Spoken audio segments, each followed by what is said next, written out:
Welcome. In front of me is a Samsung Galaxy Tab S6 Lite, and today I'll show you how to put this device into Fastboot mode. And to get started, what you want to do is power off the device.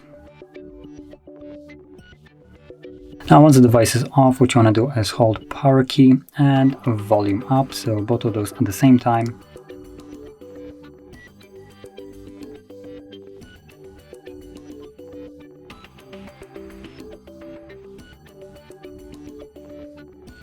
There we go, this will take you to recovery mode.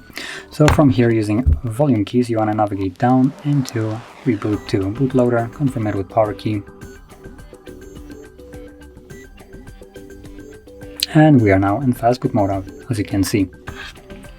So that's how you boot your device into Fastboot mode, and when you're done with it and you want to leave it, all you need to do is hold power key and volume down for more than 7 seconds.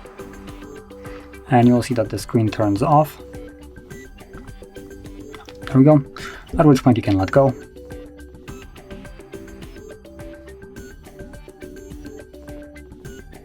Now if it's not turning on automatically, hold power key to turn it on yourself. There we go.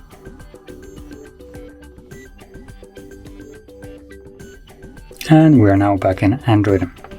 So if you found this video helpful, don't forget to hit like, subscribe, and thanks for watching.